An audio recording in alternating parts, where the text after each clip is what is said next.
Welcome to Heritage Acres Homestead. I'm Chas. Here you'll find our family as we strive to live a life that pleases the Lord.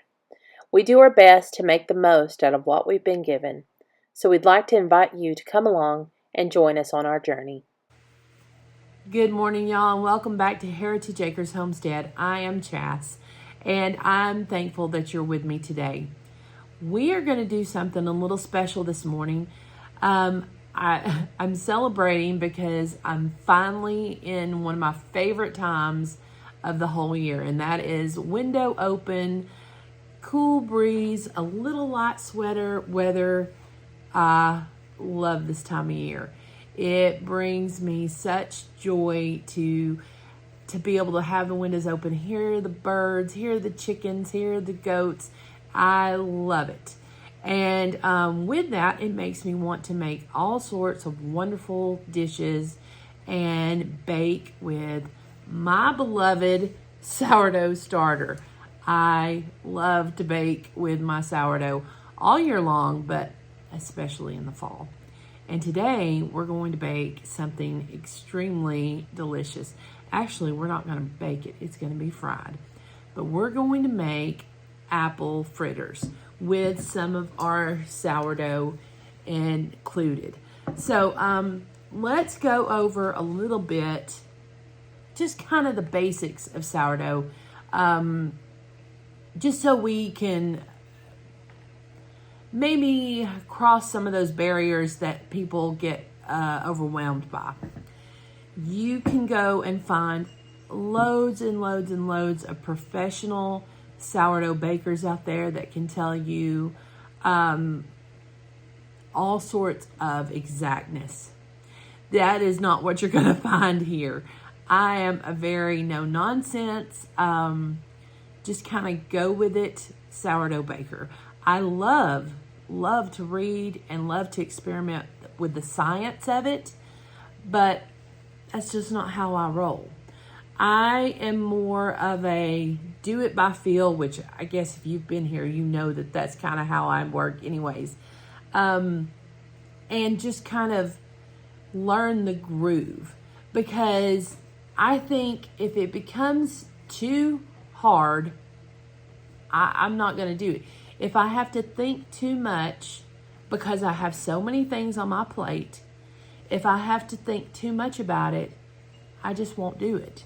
And I think that is one of the intimidations of sourdough for a lot of home bakers. Unless you're going to put in it, and that's all you are is sourdough, and you make a living with sourdough, or you just really dig the science and that's, how your brain works. I am so jealous of you because it's just not how I work. I love to know it. I love to think about it, but I don't necessarily want to adhere to it all the time because there's not enough room. My brain is like, when you get on your laptop, or I don't have a laptop, but whatever, you get on your phone and you open up the tab section and there's like 47 that are still open. That's my brain. At any given time, there's 47 tabs open, so I could swap from sourdough to, I need to dig my potatoes, to, I need to give the goats this, or I need to make a craft with Denver and Weston when they come over. It's just a lot going on all the time. And I don't think that's a bad thing. It's just how I work. So with sourdough, this is what the rule of thumb everybody says is you take your sourdough, and what I'll do is I'll feed this to show you, but they say 1 for 1 for 1. And let me just tell you, because for a long time I had no idea what they're talking about. 1 part sourdough, 1 part water, and 1 part flour. So if you use a 1/4 cup of sourdough, you want to feed it a 1/4 cup water and a 1/4 cup of flour. And that means it's just equal parts. And that works for most people. But what I want you to understand is everybody's home is different. My home here in Georgia is going to be very different than your home in Arizona or New Hampshire or Oklahoma. My house is humid. Georgia is very humid. My house can range in temperature from very cool to very warm, depending on if I'm resolved not to use the air conditioner. And so, even though that's a baseline, you've got to experiment with your sourdough and see what works best. So I found that, and now I keep calling it my sourdough, but you may hear me refer to him as Paul Hollywood, and that's my heart right there. That's what I call him. I've had him for at least, over a decade. And when I first started using sourdough, it's been 2 decades, at least 20 years, but I haven't had him that long. But I just called it my sourdough starter. And over the last, 6 or 7 years, people have said, well, you're supposed to name a starter. Well, the only thing I could think of was the Great British Bake Off. And I could hear Paul Hollywood in my head when I bake.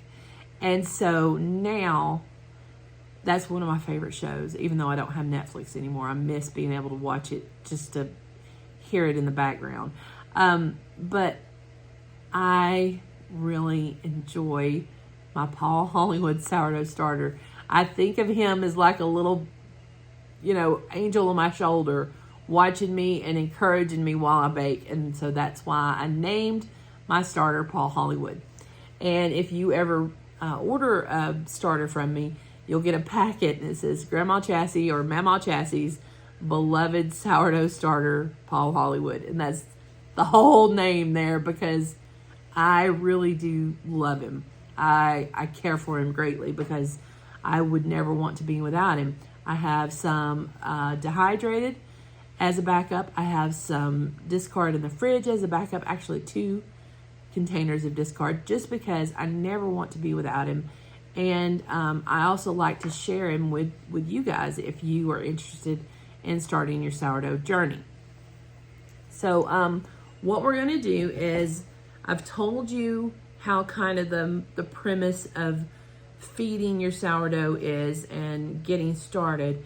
But I also want to tell you how we're going to use the sourdough in recipes. A lot of people will say it's discard. So if you see the word discard, that's what a lot of people mean when they talk about anything that's not been recently fed and bubbled up. So let me see if I can turn this around. Paul was fed yesterday, I think.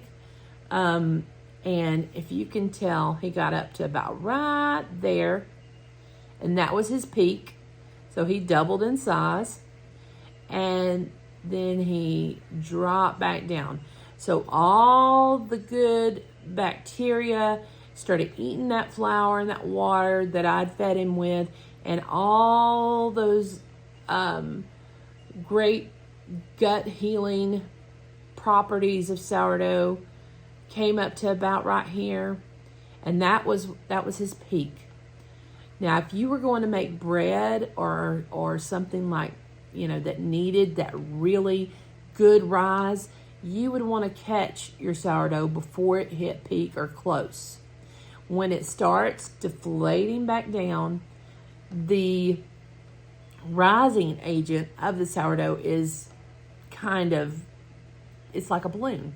It's risen, it's been blown up, and then it's starting to shrink back down. So think of that when you're told to use active starter.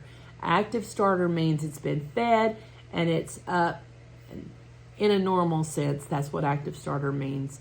It means it's risen and it's still full of properties where it's eating that food and it's growing, because that's going to help give your bread that lift.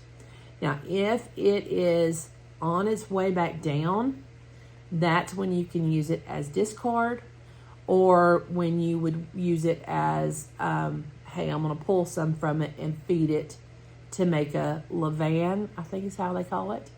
And that's one thing that you can do to not have to feed this whole jar. Now, I do feed my whole jar. And the reason I do that is because I like to have a lot of starter available to me. Because, like, I didn't do this yesterday, but a lot of times I can get very, like I told you about the open tabs. I'm very much like the book, If You Give a Mouse a Cookie. And if you're a mother or a grandmother, you probably know that book because you've read it to your children. And basically it's, if you give a mouse a cookie, then it's going to want this, and then it's going to want this, and then it's going to need to do this because it wants this. And it's just kind of an ongoing thing till you finally get back around to, oh yeah, and it's going to need a cookie. I guess I'm telling y'all that I've got attention deficit disorder the way I'm talking, but it's just how it works. So yesterday morning, I was going to start my video, and then I went to, I'm going to paint the shutters on the porch today. And then, I need to clean the porch if I'm going to have fresh shutters. And then it was like, I need to pull stuff off the porch and wash the porch really well. And you see where I'm going. And then it was like, I want to rearrange the porch. So it was a lot of outside. And then I wanted to straighten up the front flower beds because it had, I wanted to put some pansies out there for the winter. There was my brain yesterday. So he was fed and he was active, but I gave a mouse a cookie and I went in a totally different direction and forgot to come back to this. But here I am back to it today. So I'm going to show you how to feed it. And then we're going to get started on our recipe for apple fritters. And now, like I said before, apple fritters is one of those things, it's like one of my very favorite treats in the whole world. I adore apple fritters. And sourdough just makes them even better. So, my dad is another one that really, really likes apple fritters. And so I'm hoping that once I get these done, if time allows and he's not working too far off, I'm hoping that I can go surprise him with a couple this afternoon once they're all done. But another thing, you can use the discard in this recipe that hasn't been fed for days, or you can use the discard in this recipe that has just been, just like Paul right now. He's just been deflated for a few hours. Totally fine either way. You can also ferment this longer. You can use it right away and we can bake it off or fry it off right away, or we can put it in the fridge and let it ferment even longer. So that's an option totally up to you. You can go either way. And before I guess I get too rambly with my words, let's get busy and get started on these fritters. So we're going to get out, let me get my recipe here. We're going to need pretty basic stuff. And if you've done like me and have a fairly decent pantry, then you're going to have most of it already in your pantry. Flour, sugar, cinnamon salt, eggs, vanilla, and apples, and then your sourdough starter. And that's it for what we need for our dough. And then we're going to glaze it with some powdered sugar and vanilla and cream. So, all right, let's get busy. And I will have this recipe on a printable for you in the description after we watch the video. So let's get another jar, and I'm going to show you how to feed your sourdough starter. Right. Whoops. Alrighty, so before I show you how to feed it, this is just water from my Berkey, and this is all-purpose flour.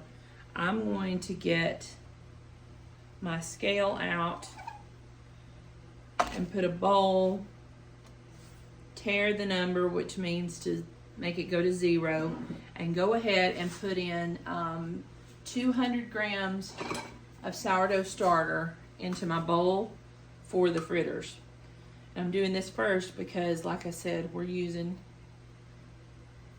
the sourdough starter that's not super active right now.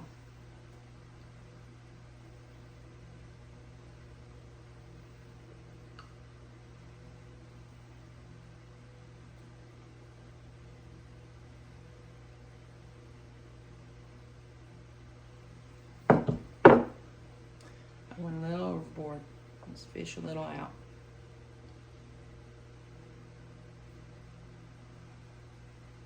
All right, that's what left.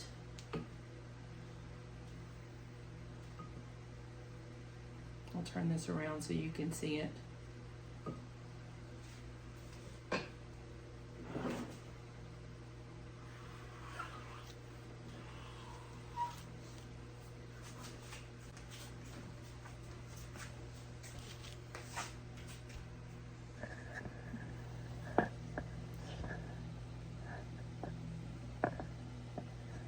So now it's not saying 200, it's saying 197 or 98.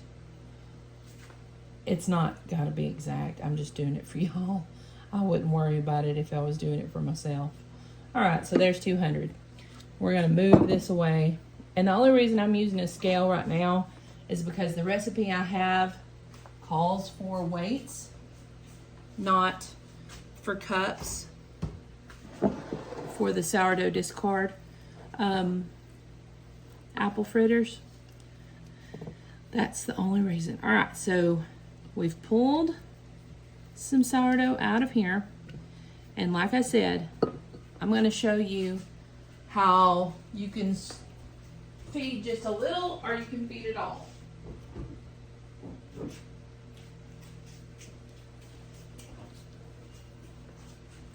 Alrighty, I've got a wet jar, which is just a little wide mouth jar, and I'm going to take kind of a heaping spoonful and drop that in there. And that's all you need. You can start a starter with that much right there. Now, depending on how much starter you want or need, you can feed this way more than equal amounts, or you can feed it equal amounts. You can build it up slowly or quickly. A lot of sourdough baking, I don't know if you can see that, but there's already bubbles in there, even though this is pretty much deflated from yesterday. But I always add my water first.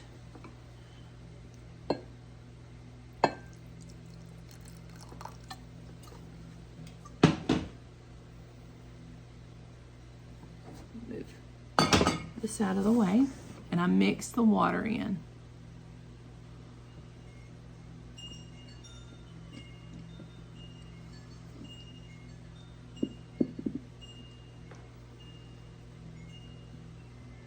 Now we've got it, and it looks just kind of milky. All right, now we're gonna add, we're gonna add some flour. And you could weigh this or measure this out so you know exactly, but I just want to show you how easy it is to adjust if it's not what you need it to be. All right, because I added, well, this is going to be pretty close to the way I like it. All right.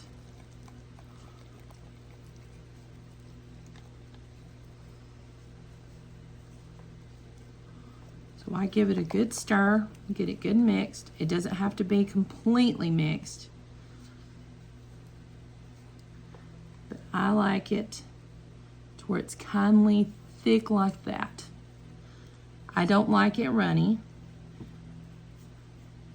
And unless I need it to take a long, long time to feed, I don't want it much thicker than this. I call it like a pancake batter.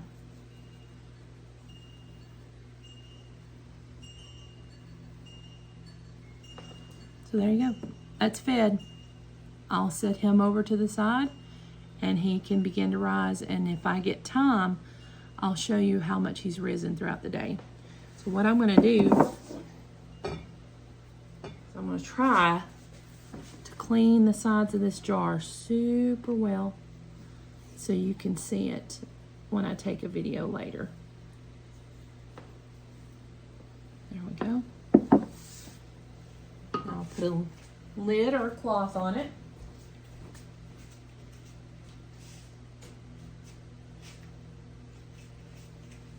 The cool thing about weck jars is that they come with this little lid, so you can set that on there. I also need to probably mark it so I know just how much it's risen. My marker's over there. I like to mark it just so I can see, wow, it's really risen a lot. So I'll put a mark right there where it's at, and then as the day goes on, we'll see just how high it's growing. Okay, so that one is fed. If we're only going to do, we only need a little starter, or we're making like a levain. Okay, I'm going to set this to the side. Now I'm going to feed Paul, and this is, I'm going to show you exactly how I do it day by day, because again, I like to use straight from the jar. I'm going to add my water, and I like to have plenty in case I want to whip up a pizza or make a recipe of whatever kind at any point of the day. Now, this is, again, there's only certain times that you would want to use it for your bread, but anything else like that doesn't have to have a super active, I can pull from any time. All right, now I'm gonna just give it a little bit of flour here.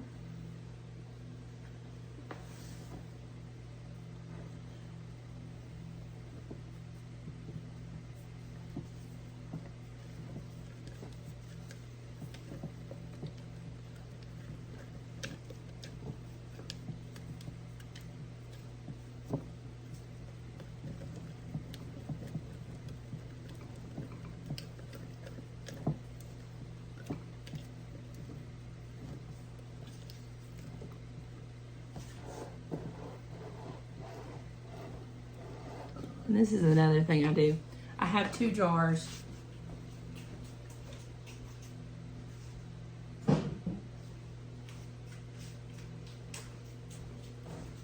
I'll kind of go back and forth.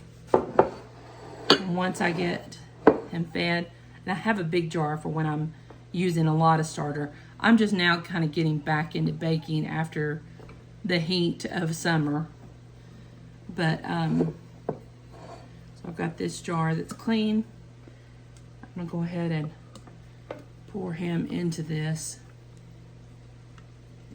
And that way, because I just really enjoy seeing how much he rises. And when you use a jar that's kind of already dirty, you can't see it as well. Because sometimes once he's risen, it kind of gets sticky on the sides and you can't see through it. Okay. I'll make my mark right there.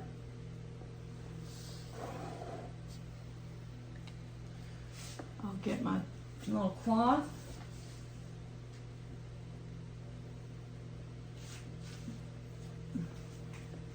This is just a cloth napkin that I use with a rubber band. All right, he's ready to sit over to the side, and once he starts growing, I can pull from. We'll set these over here.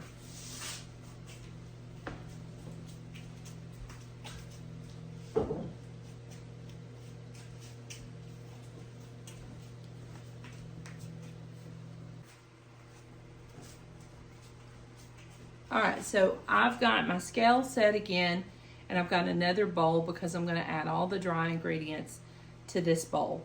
So the first thing we need is 160 grams of flour.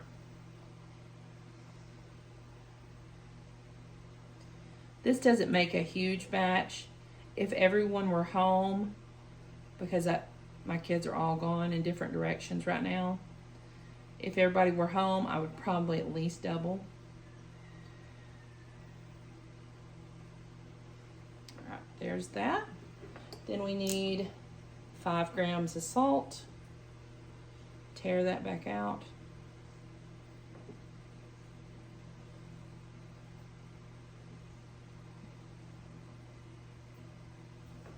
There's that. We need 40 grams of sugar.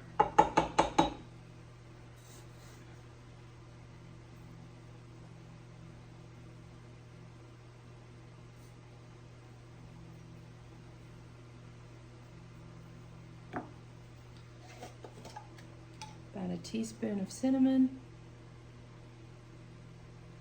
which I think is the same as 5 grams, but I'll make sure.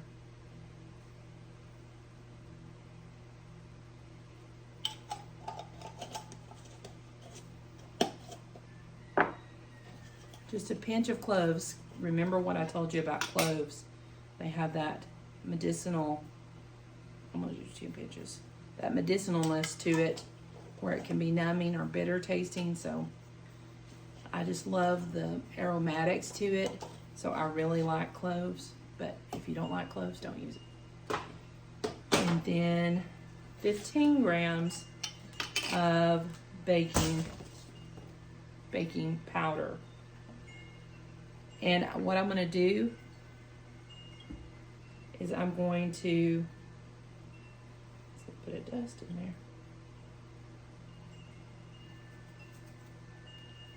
I'm going to add this, and then I think I'm going to run it through my sifter.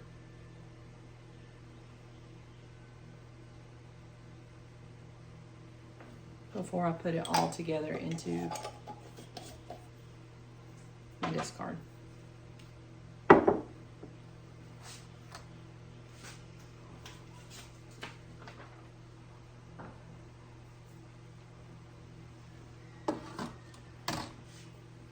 Now I'm going to straighten up and move on to the next step. And this way it gives me a clean bowl to crack my eggs into.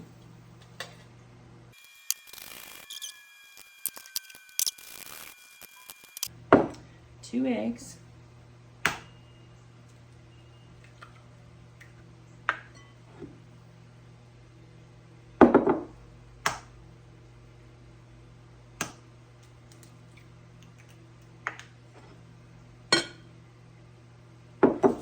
Vanilla. My favorite ingredient.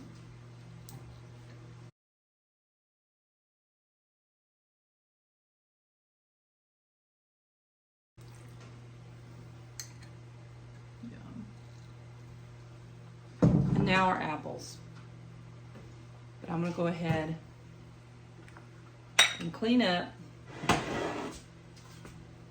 Set this aside.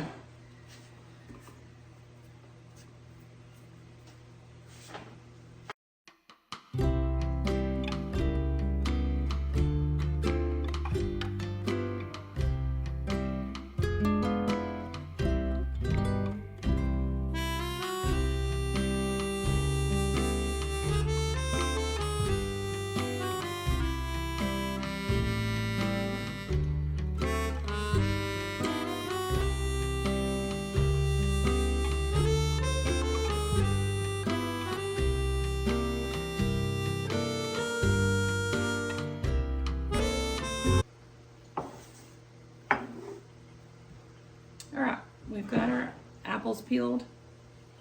I'm going to go ahead and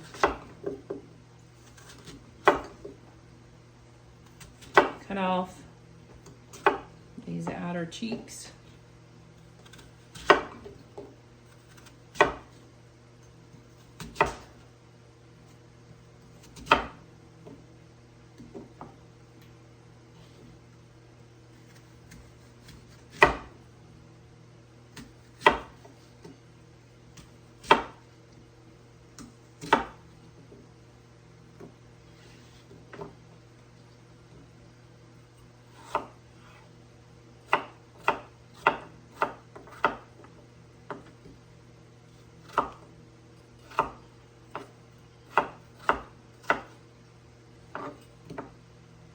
Don't want them too fine because I really want that burst of apple.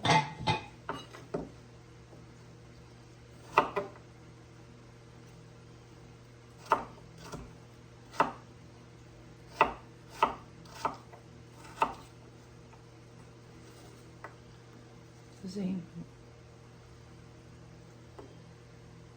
All right. I'm going to continue cutting the apples, and then we're going to mix them into our batter.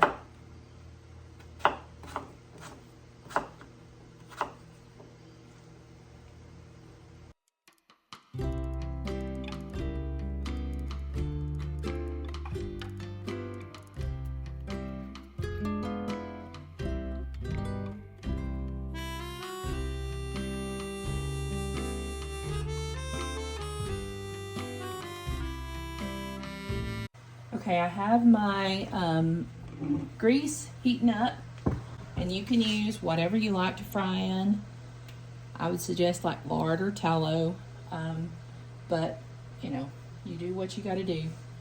I've got my batter over here waiting to go into the hot oil, and then over here I have a cooling rack with a pan underneath it that way the grease can drain off, and it can cool slightly.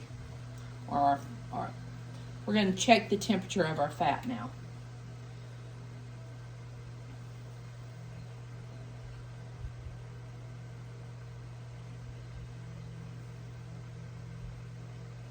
It's almost 200.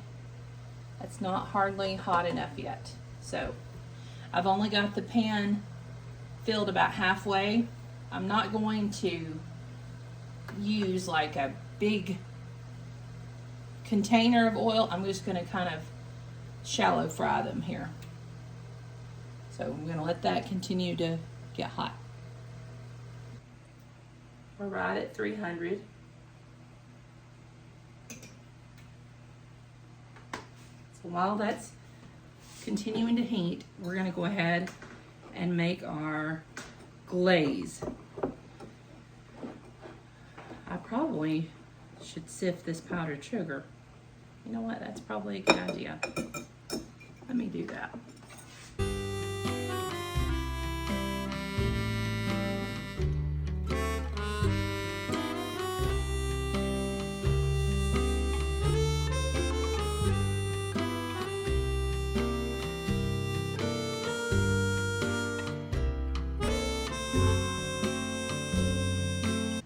Adding some vanilla.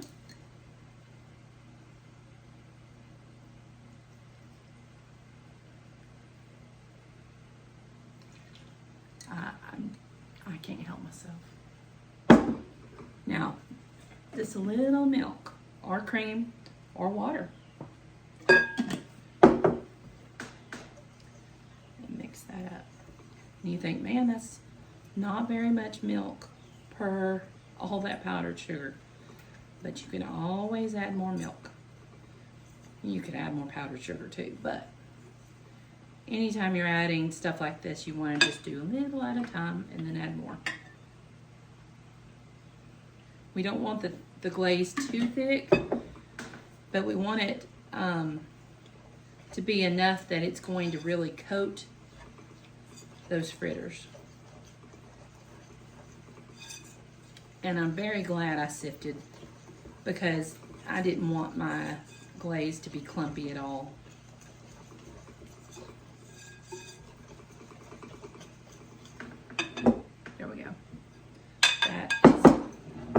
beautiful.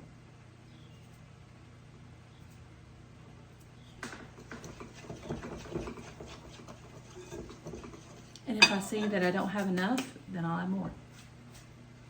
Let's check our oil. I keep saying oil, fat.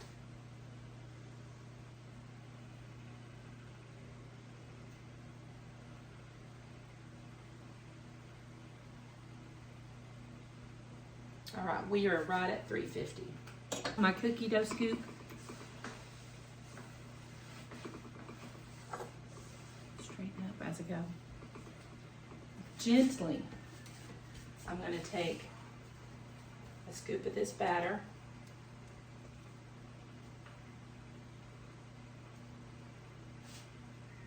And gently lay it in the hot fat. We don't want to do more than just 2 or 3 at a time because it's going to lower the temperature of the fat. And because we're doing this in a pan instead of a big pot, because I don't have one, we don't want it to boil, bubble over. So.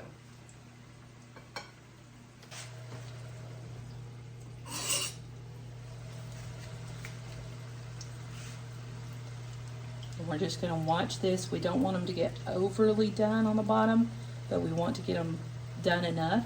And then we're going to gently flip them over.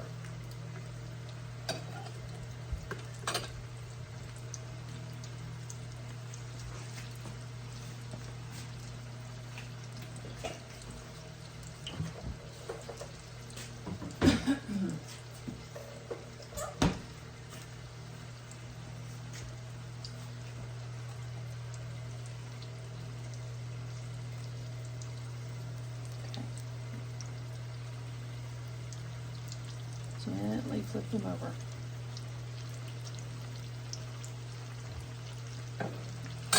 If you get your oil too hot and you try to do this all too fast, you're going to end up, and the outside's going to look very done and the inside's going to be still raw.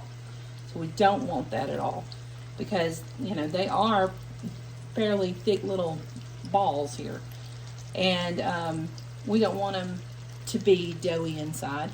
And we don't want them to be too crunchy or charred on the outside. So just take it easy. And again, do not overfill your pan. Use extreme caution when you're frying like this.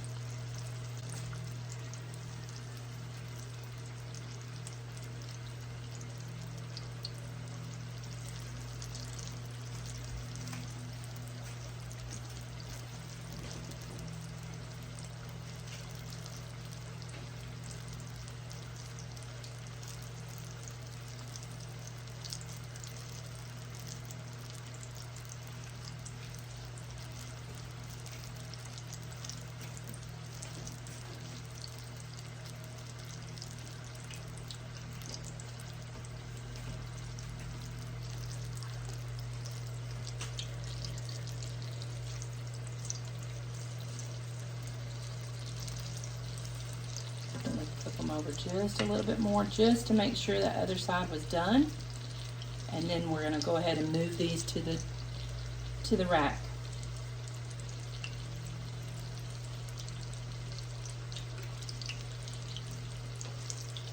Because this is so hot, it doesn't take but just a few minutes, like a couple minutes per side.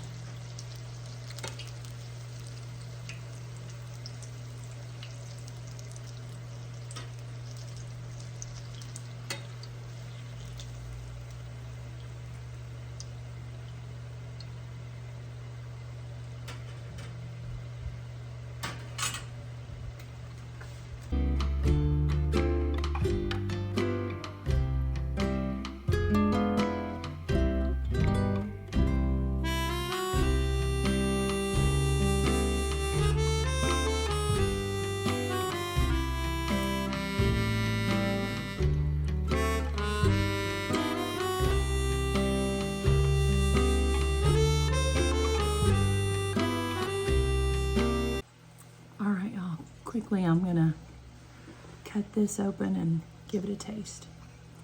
Because I can't, in good conscience, go give it to people if it doesn't taste wonderful.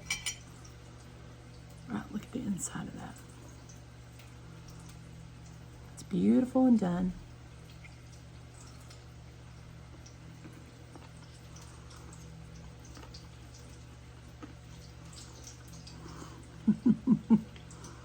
Oh my goodness.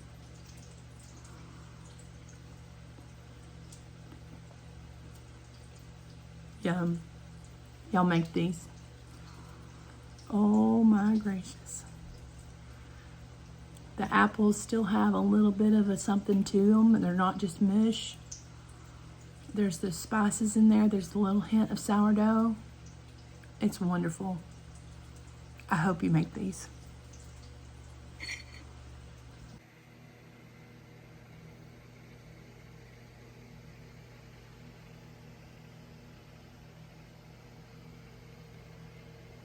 I'm going down to the post office today, and I thought, that would be fun to just go surprise some family and friends with some fresh apple fritters. So let's go do that.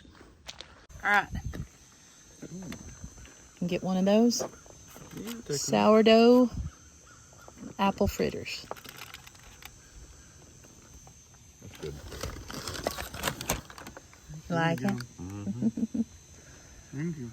You're welcome. That's why I want to see Daddy. I want to give him one. No, we're going to hide him from him. Do you have any idea where he's at? I can call him. Yeah. Okay. Don't tell him why I want to see him. My goodness. See you, old Jeep. I saw it. Hello, Bob.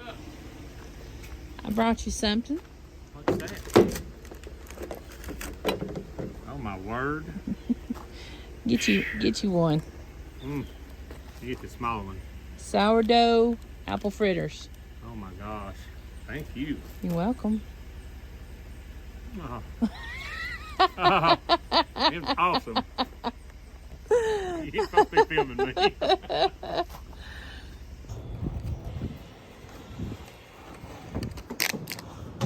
Hey, I got y'all something.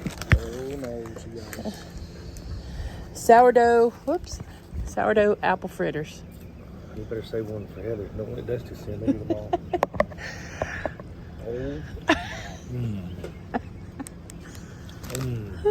That's the best apple fritter I've ever had. Oh, good. This is unedited, y'all. We live.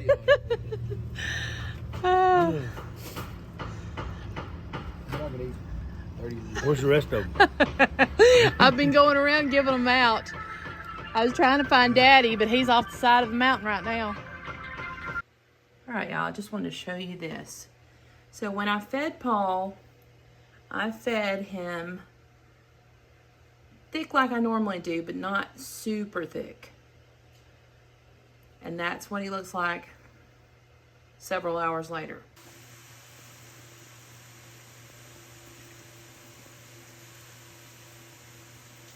Real good. What'd you say it was? It's a sourdough apple fritter.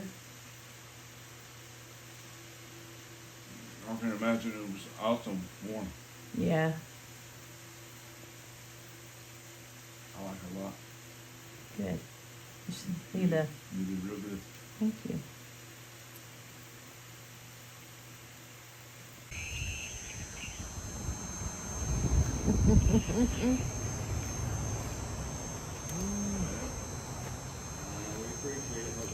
You boys need to go somewhere.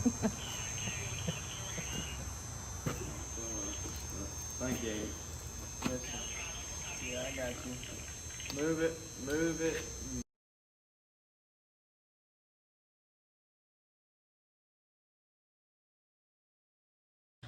Hey y'all, I'm ready to wrap this video up for the week. I thank you for being here. I hope that you try this recipe and share it with your family and friends and get as good a response as I have. If you would like a starter for yourself, please see my description. They're in my shop, ready to go. I can ship them out, fairly quickly. And I hope that that will help you get on your sourdough journey as well. I want to thank you again, as always, for being here, and thank you for your support. Your comments always bless me, and I hope to, I try to respond to all of them, and just come back again soon. God bless you. Bye-bye.